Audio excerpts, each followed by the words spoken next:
hello, and welcome to the recorded version of the Services Scenario PD. I want to apologize for the weather. There's nothing we can do about the weather. Even even the weather was able to get in between us in a virtual meeting.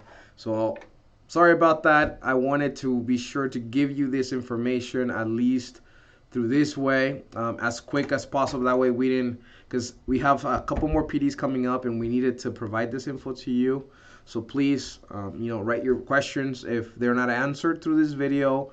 The plan is to have follow-up meetings with any project that would like to host me. I'm more than happy to come on over and answer those questions, but we're gonna dig through the whole presentation as quick and as informative as we can.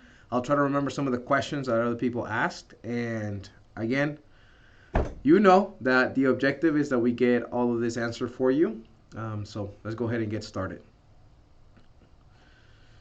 Share the screen. There we go. Part 2. Remember, let's try to answer all those questions, and if not, we'll get those answered whenever you give me those questions. It's been a while, right? A little recap over services, right? Services have to include 4 items. Directly benefits a child, addresses a need of a migratory child. It comes from scientifically based research, best practice, and it's something that is last dollar spent. MEP activities. Now remember, MEP activities, we're not talking about playing soccer. We're talking about all those things that we do in as MEP staff that do not constitute a service. So activities are those when we recruit families, when we have PAC meetings, when we have PDs, when you guys document or do any kind of paperwork that you need to complete for your day-to-day. For the migrant program, those are all MEP activities. And when we help families in any way that it may not have all 4 items from a service, then it is an MEP activity, and it's not something that we need to code. You can document it if you wish, but you do not code MEP activities. I hope that helps. Instructional services. Hey, you guys remember those changes in the definition? The definition no longer has the requirement that you provide a pre and post for every single service. But the 3 requirements that you need to look at when we look at an instructional service is you look at the curriculum that's being used. You look at how often, right? Something that's for a predetermined period of time, more than once, and provided or supervised by an MEP funded teacher. Those are the 3 things to look at when you are having the conversation of an instructional service. The definitions: curriculum provided, created by a certified teacher, or purchased or given to us by a school district or an entity. Pre and post assessments, the meta guidance is there. We were able to clarify a little bit more, but best practice would really be that we use those assessments that are the state assessments that happen more than once. And I was able to look at data of what everybody uses, and it looks like we were able to answer the questions of those projects that had those questions. So if your project didn't have any questions, don't worry about it. Everything's going through. Everything is working. So let's talk about credit accrual. The first one: instructional courses that accrue credits needed for high school graduations. This is something that MEP funds, and it's actually an item that is reported directly to the Consolidated State Performance Report that Danielle completes every year. The reason we want to clarify that and say it is because we want you guys to be aware that we are turning in this data. So if we pay for any kid to complete a credit accrual either through the PASS program or, like, for example, the University of Nebraska High School, this is what we code. ELA and math. Pretty simple, right? When we provide these instructional services that are in the areas of English language arts and math, they are 2 separate codes, but for time purposes, they were merged together to share because it's the same thing. And these two will require in pre and post assessment data on an annual basis. ELP. So ELP, the best way that I was able to understand ELP after a lot of digging into it was in the definition. It says instructional programs, right? It can be that when you are helping a kid in math or ELA, that there are components where you're supporting them in their English language proficiency. But just by simply being like, oh, four es cuatro, that's not enough to say, oh, I'm providing this content to help this kid increase in English proficiency. There has to be an active role within the with the concept of helping the kid grow in that skill. So one way that that happens, and I have heard from projects, is that sometimes that can happen because they are actively planning to help the kid in the subject, and they're helping the kid understand the subject in a different language, not just translator interpreting for them, but actually teaching them what those things are in that language. It's really easy to supplant if we don't ask. There might be programs that are available at schools. A lot of times there isn't. So if a lot of times there isn't. So just FYI, I wanted to clarify that it could be supplanted pretty easy if other resources are available. But yeah, if for those rural communities, if your schools are having trouble assessing EL students and they don't have them in their system as EL, the MEP is able to decide if this kid needs to be to receive EL services from us. And this is something that will be project to project to decide how you guys determine that, because there are instances when schools won't mark them because they don't either get to them in time or they just don't have the program set as well. We can be advocates. I encourage you to be advocates, but know that but we can serve those students even though the school doesn't mark them as EL. That was a great question that we got from several projects. Enrichment programs. So, educational activities that build skills and support academic or life experiences. And it does not meet the summer program requirements because a lot of these trips happen in the summer. Be sure that to know that you just coded a summer school if you're doing those events. So not in you wouldn't just do ENP. We'll talk more about ENP when we talk about summer at the end. And a lot of times you see that these trips are bound to a curriculum or a program or a theme that has just been provided to students on a regular basis.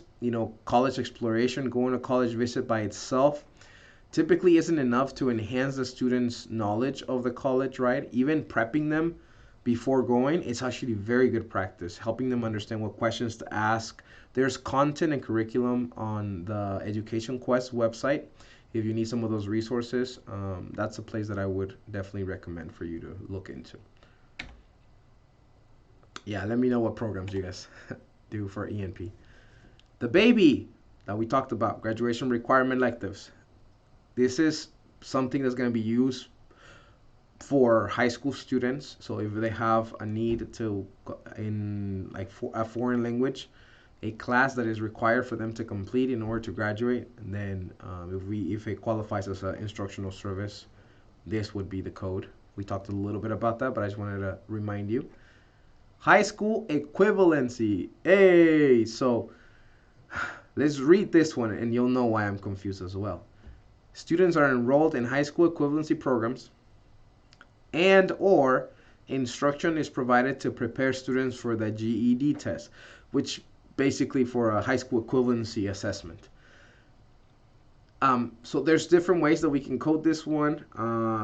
It's an and or, and we do have a clarification that says if the MEP is funding a student's enrollment in one of those pre-programs to code PGE, it's being reviewed because we are trying to make a clear distinction between saying high school equivalency, keeping the same language, because the GED test is a type of high school equivalency assessment.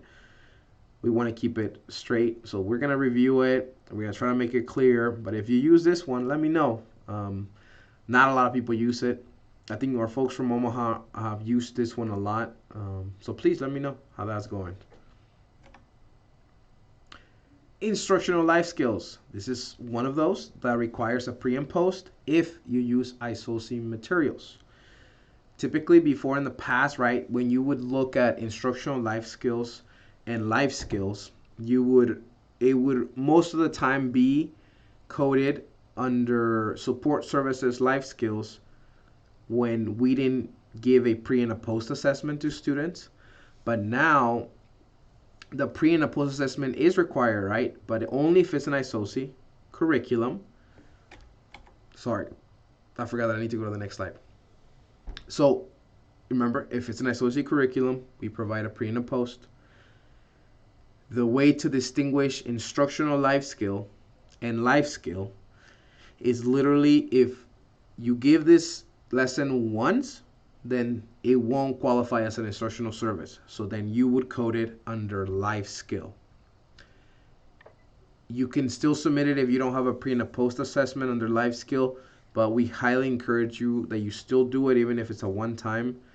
And maybe it was a one time because you didn't get to meet with the student again, and that's okay. But that's why we have instructional life skill and life skill.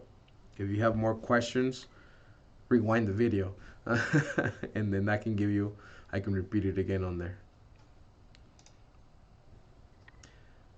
Prevention education / health. I've seen this one done by a couple projects. Just know instruction provided in these areas. There's a lot of curriculums in these categories that you can see and find. Sometimes they're free, and actually sometimes they want people to do it, so they will give monetarily, like they'll give you the material. So make sure if you know of any and want to share them, let me know so I can share those with the rest of the staff. Here it is, pre-GED. Yeah, I need some clarification because it doesn't match the language of high school equivalency. We're kind of, instead of saying tissues, we're saying Kleenex. I hope you guys understand that part. But yeah, we're going to reward this one. So if we're paying for a student to take any of those courses, we would mark this. I see changes coming in the summer for this for sure. Preschool. All right. The thing to remember with preschool, right, is that we do provide, right, in-home services. And when we do that, that means that our staff is providing that. Then we will code whatever subjects we are providing. We need the pre and post, don't forget. If we are paying for a student to attend a preschool program, we do not code the subjects that the student is going through at the preschool. We only code preschool if we pay for the instruction to happen at a preschool. If we provide the instruction, then we would code whatever else comes with it. It might be that you provide some sort of nutritional items. It might be that you include materials. So that's when you would put multiple codes when you provide these kind of lessons. Science and social studies, again, two separate codes, but I put them in the same categories because they're the same thing. Instruction provided in science and social studies. Not sure what else to say, but yeah. Ta-da! We did it. Instructional services. And that was only like, I don't know, 15, 20 minutes. Good job, team. So let's go to support services.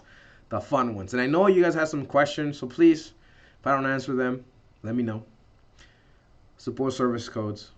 The definition gives us some examples, and we have created codes based on those examples. First one, clothing. Clothing provided. When the MEP pays for a family to receive clothes, any type of clothing, we mark this service. After you have gone through checking if it's directly benefiting a child, addresses the need, scientifically based, last dollar spent, then we would pay for it. If this is an item that we didn't pay for, but it was donated by an agency or an organization, then it goes to referral. Remember that even if someone donates you a coat to give it to this family and you provide it to the family, it will be a referral. It's not clothing. We must purchase it in order for it to be coded as clothing. Family literacy program. When we provide programs for family literacy, there are several that I've heard that have happened in the past, but I heard that COVID stopped a lot of these items, and I have also seen that there's resources in several communities for these kind of programs. So it might be that we're just referring families, but if you're providing some sort of literacy program for the families, this is what you would code. The juicy one, right? Guidance and counseling. Guidance and counseling is a service code that's actually also on the CSPR directly. OME asked for this data, and we believe that there's some reviewing that needs to happen because there's a big difference between guidance and counseling, especially since now we're providing mental health therapists, right? That she has been supporting families. So this is how they code this, but then also when you help a student in one of those areas, it's coded the same. So there's some things that need to be looked into. Really, the tips that I got for you for guidance are that it really is the way that you document this. Let's look at some examples here. Because the way we document, the way we follow up, really will tell us if we are providing this actual service, because it's really easy to catch up with the student. You're in the classroom, you're in the hallways, in the school, you see a student, you start chatting with them. It's easy to be like, oh, nice, good to see you. I'm glad. What'd you do this weekend? What'd you do here? Oh, that's awesome. How your classes go? Oh, that's really good. That's awesome. Well, you have a great day. And then it does look, right, like, oh, I gave this kid attention. I encourage them to continue to do better. But there's really no outcome. There's nothing following up to it. We provided some time. It really is something that we should be doing, but it's not a service, right? And I have a little example. So the first one, one way not to code this, and again, look, this is an example of how to code, and it could be in a sentence, or how to, document the service. Talk to a kid about how they're doing and found out they are not going to school regularly. You may hear that in a conversation with the student, and in that instance, right, you can provide some support. But if I read that sentence, I'm reading an activity, right? You just kind of heard, and you're like, okay, cool, buddy, have a good day. Now, and the other one, it's like work with a student on a plan to help organize and prepare to come to school on time, on a regular basis. I highly encourage, right, that you would follow up in the log, the new service log that was updated. We have added on there a follow update that has been on there for a couple of years now, when the first got updated a year and a half ago. And that is to help you kind of keep track of when you're following up with families. You might have your own system, and that's perfectly okay, but we just wanted to offer one way to be able to do that, because we need to be able to help them in one area, not just seeing how they're doing. There's a slight difference, and since this is one that we are documenting and actually sending directly to OME for some reason, we are going to be reviewing it this summer and asking other states on kind of how they go about it. Health services. The MEP can help and pay after we go through our different items of a service. It can help to provide these different things. There's areas that there's not a lot of support, and the MEP can jump in and cover that for families. We should add a note, right, that says MEP funded. I know, I realized that when we were giving the PDs. We'll look into it. Homework help. Goodbye tutoring. If you guys remember, we now have homework help. Here's a definition. You guys know the reason. If you have further questions, you can ask me. Any instructional service that you are trying to provide, and unfortunately, if you see that it doesn't fit all the categories, this is where you would mark it. Even if it's not directly helping them with homework, this will be your avenue to still document the service. Interpreting and translation. Haha, juicy one.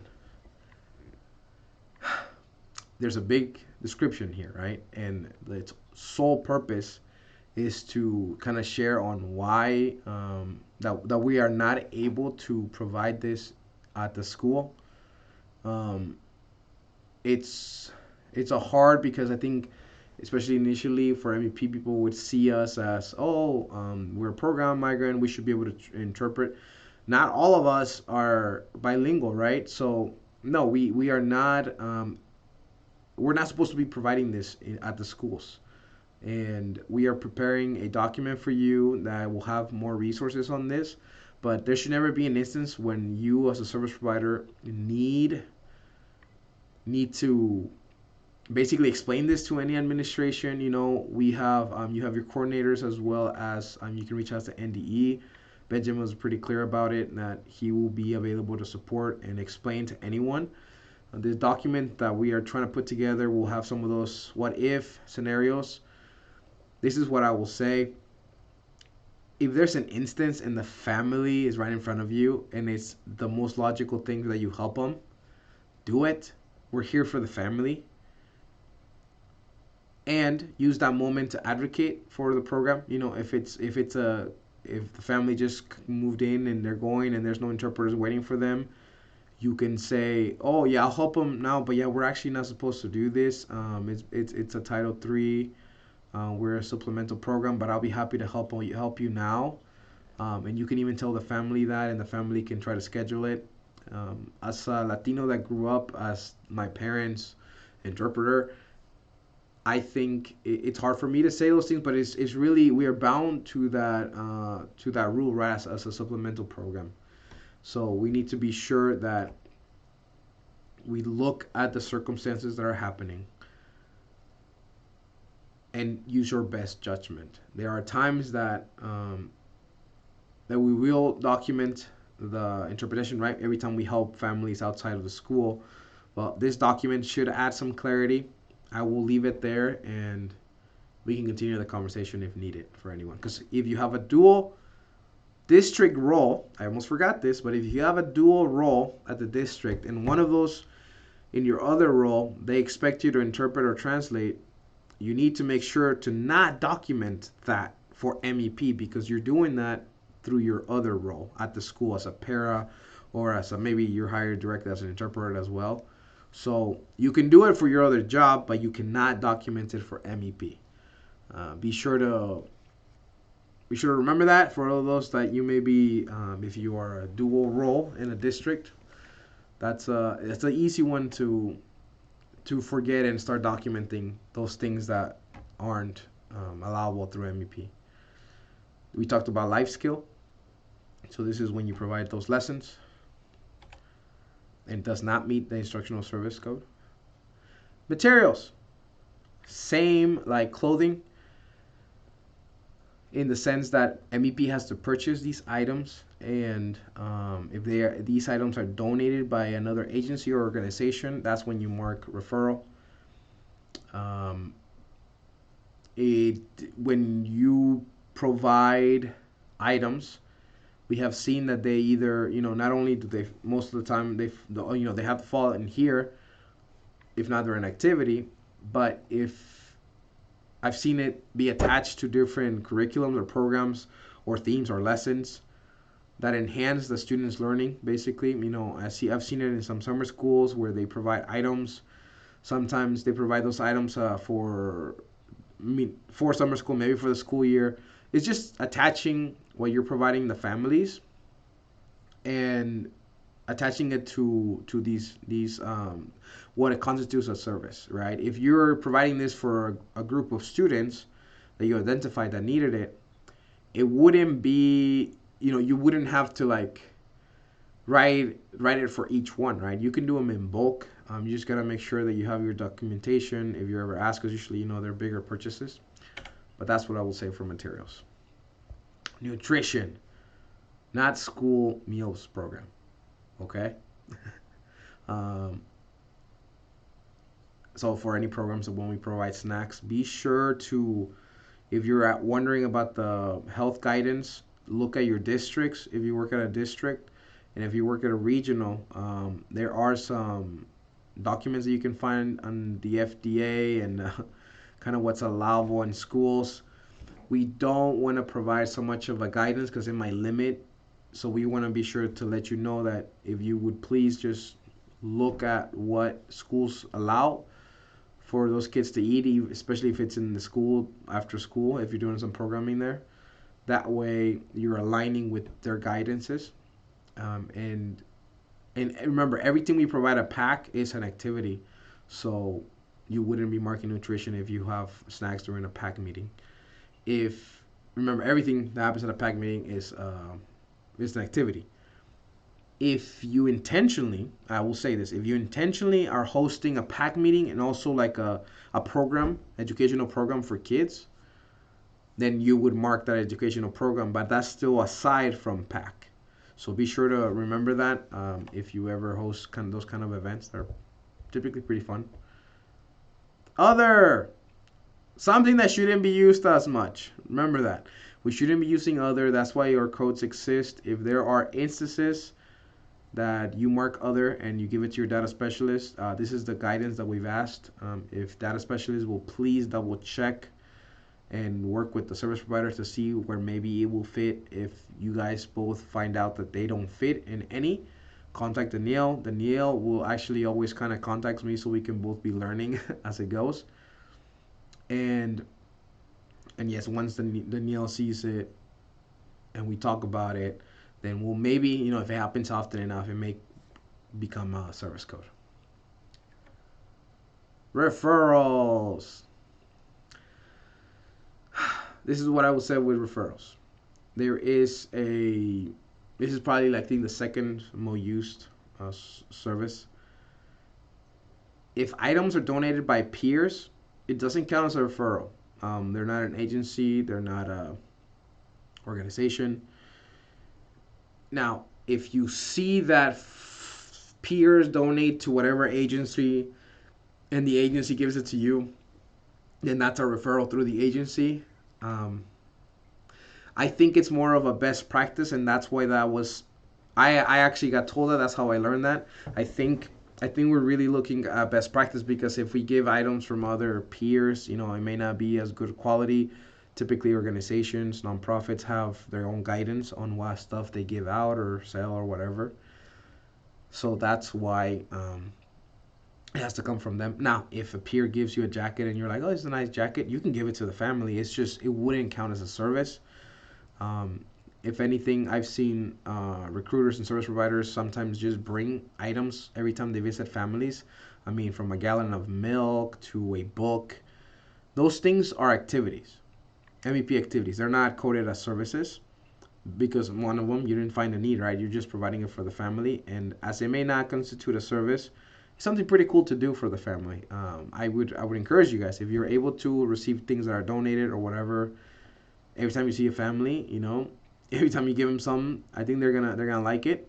Sometimes you wouldn't even know, but a gallon of milk can go long ways. Especially if imagine if it's a carton of eggs. Nowadays, that's gold. So yeah, let's try to do that. Another question that was brought up was like, what if we refer a family, or sorry, a student, like for a resource at the school? Like, for example, they need some support that usually comes from a counselor. If the counselor is available, and the counselor, like the counselor's already doing all of that work, it might be that you just need to refer the student to the counselor. If you do that, then you will mark it as a referral, because of the MEP. If you see right here, the children would not have otherwise received it because of the efforts of the MEP funded personnel. Then you would mark referral. Um, so keep that in mind. Technology. We're looking at changing the title for this one, maybe to like technology support. This happened during COVID a lot. Families were needing help on how to see their kids get into their Google Classrooms, get into Canvas, get into those kind of supports at the school. It was taking a lot of the time of our staff, so this was created, and it has stayed, and I think it will stay because we're seeing that we might use it and need it as a feature continues, as everything's moving to technology. So that is when you would use this, not necessarily when you loan a tablet or a MiFi. Those things will be under materials. This is when you provide that support in technology. Transportation. This is based on your district or unit's guidance. Please do not go and tell your administrator, hey, MEP said I can transport whatever, person or things, or don't say that. Our guidances, are the base. You can add to them, you can't take out. So if your school has those guidance that you can't do any of these, then I'm sorry, but I just want to make sure to clarify that. So during COVID, especially, we saw that a lot of items needed to be delivered, and as well as when we talked about technology, there was a lot of need when schools were giving free food out or the school lunches. MEP staff were grabbing that for the families and taking it to them, and it would take all day. Those were times when we were started doing that, where we would mark transportation when we were delivering the food for the families. Right? There was no other way for the family to get it. It was directly benefiting them. It's food, right? The school was trying to do something that was best practice by, instead of keeping the food that they already had, right? They were trying to provide it and give it to the kids, and it was last dollar spent. So if there's items that the family needs, or another example I was told was, what if the student forgot their laptop and they have whatever, for whatever reason they need it for the next day or do whatever, can the MEP do that? If you go through this list and in your book, in the way you document your things, you can argue these things. No one's going to say no. So make sure to, when you look at that, make sure that it qualifies as a service, and then, then provide the service. If you provide some and you're like, oh, oops, it doesn't, then it would be an activity, which happens, it's typically better to provide a service, but if you're not able to, we're not going to manipulate it so it fits if it doesn't actually fit. So make sure to keep track of that. If you're if you're visiting the family, let's say to provide a preschool, some assessments, you're doing an EPAD or whatever, or you're starting to give them instructional services, you would only mark that. You wouldn't mark transportation, like, because you got there, because you drove yourself. You wouldn't mark transportation, and it's probably best practice to only mark it when it's the only service that can be coded, like the example of delivering the school lunches. You may come up with better examples. I just heard a good one today. I'm so sorry. As I'm recording, I forgot. What did he say? It was from Creed too, and I told him I was going to say it. Sorry. We'll save that one for later. Youth leadership. So you guys know some of these programs. One of them is the Latino Summit. You know that simply by telling the kids, hey, yo, it's happening. Good luck. It's not enough to market as a service. You see them in a picture later. You're like, oh, they went. We have to have some sort of, you have to analyze the situation and see what way were you involved with this. If MEP wasn't hosting this event, how did the service provider attend? Did we pay for the transportation? Did we not only help them register, but we are the ones who kind of hosting this event, but we don't get to go? There's a need to document how it happened if the MVP is not hosting it. Latino Summit is a good example because not only, like, I'm also on the committee for it, but we have a lot of MVP staff members that support this, and I see a lot of staff there usually. So I wanted to clarify that just by telling them about it, it's not a service. It takes a little bit more than that. And we did it! Look at that. It only took like 20 minutes. I'm sorry. We tried. A lot of service codes. Summer school. If it's a part-time program, the program was only 30 to 74 hours. If it was 75 or more, it was a full-time. Questions are, what if a student doesn't come? What if they come once and they're like, meh, I didn't like it, they didn't come again?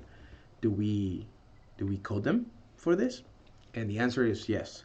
If a student comes but is not able to continue to go, the MEP took its efforts to not only plan it, but count the student when we're looking at purchasing food, purchasing snacks, purchasing whatever transportation that needs to happen. providing the space for the student to be there. So because of that, we do mark them. Depending if it's going to be a full-time or a part-time, you would mark that for the student. Can I code any other service codes during summer? Yes, if you're providing other resources.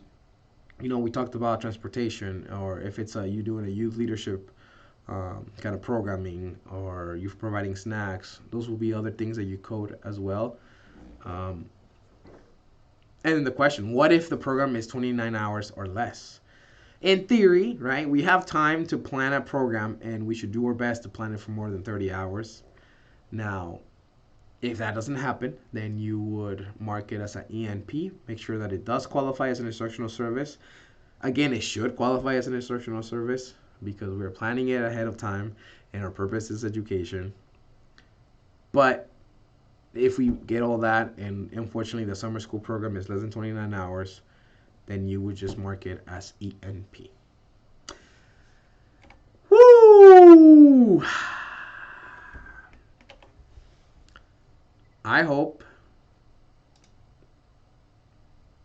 you feel better about things. I hope this provided clarity.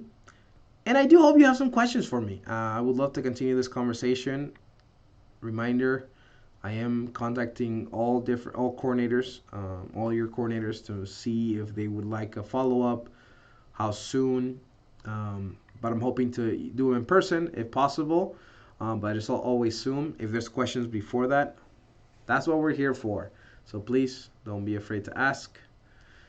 And with that, I'll let you guys go with some good Los Tigres del Norte.